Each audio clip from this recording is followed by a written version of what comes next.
me was the biggest articles of today. And this happened last night. And as I've worked overseas, I've always had anger or resentment because sometimes a foreigner from my country, they would do something, but then the locals would have that hatred toward me. And maybe this would just be a tourist or, a passing by person, but I'd be there for a longer period of time and I would be the one left with the backlash or the xenophobia, as they call it. Now, as you all know, the COVID-19 is pretty serious. Now, this guy faked having the disease to get a place to sleep. So we're going to read this. And I want you to understand when this is over that his initial thought cost him a lot. So be careful with what you do and think things through. Okay, so Joseph is a U.S. national who falsely claimed to have contacted the bug in an attempt to get accommodation and food. Okay, so now to be fair, Vietnam did close down all the hostels because those were pretty high territory traffic places. Hotels were still open, but you only kept so many people in, and we'll see why he didn't go to hotel. So in Hong Kong, an American man is facing deportation after he falsely claimed to have contracted the virus, the police department in northern Hanpai City have announced. Joseph, who's 32, has been handed over to the Ministry of Public Security to wait for international routes to be reopened for deportation. Because right now, in Vietnam, everything's closed until the 30th. So they can't process any visas or whatnot. So Joseph entered Vietnam last October with his visa valid for 3 months. Yeah, usually Vietnam, you can get these 30, 90, 6 months, and 1 year for American. So I usually always try to go for the biggest so I don't have to have the hassle of redoing it.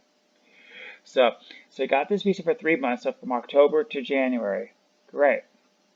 So after January 25th. So previously, since May 2018, he had entered the country with a tourist visa in the attempt to find work in a foreign language center in many of the cities and provinces, such as Hanoi and Ho Chi Minh City and Hop Hong, but failed.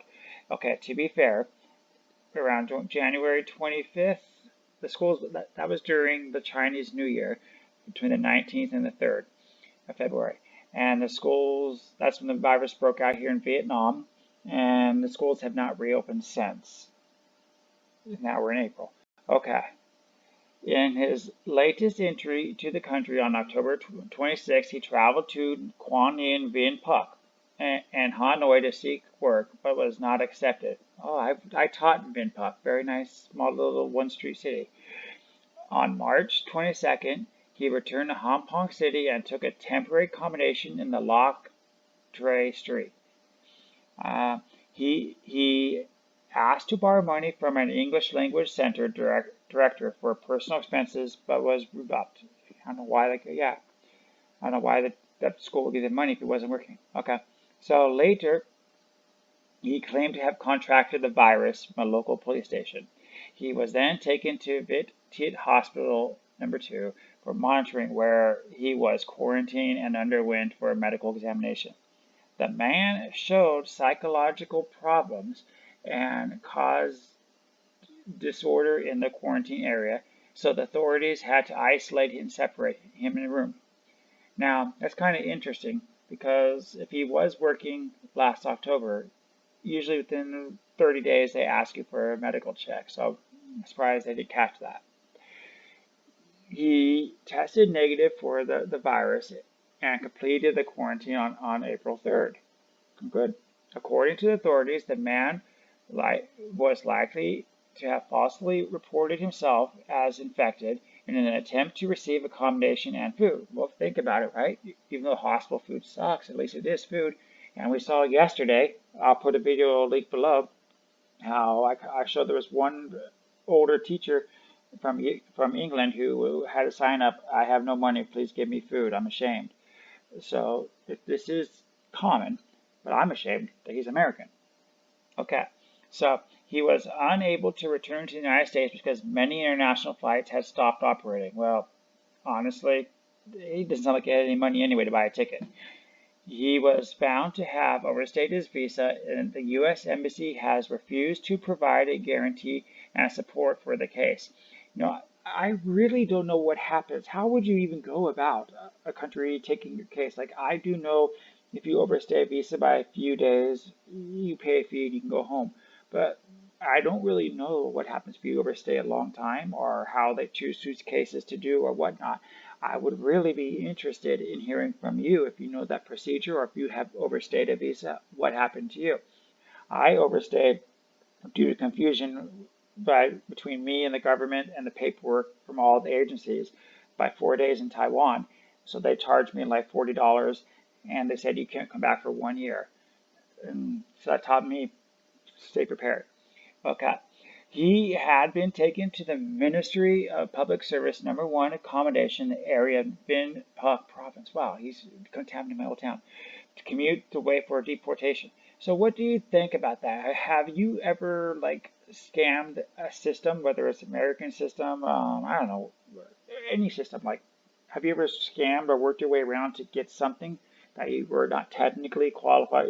Well, you weren't technically should not have been a recipient of that product or service.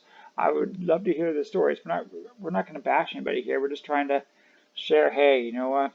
I was offered this or I got this. I didn't qualify for it, but it did happen. Like, I honestly, one time I went in for a motorcycle license in when I drive a 200cc Vespa, and they gave me a full-on driver's license.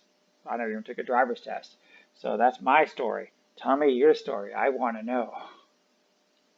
Hi. The small clip you saw was brought to you by Loyal World News.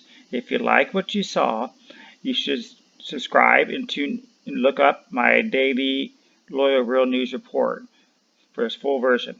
If you don't want to watch it on YouTube, prefer to be on the road, I also have a podcast in every full-length video I put up.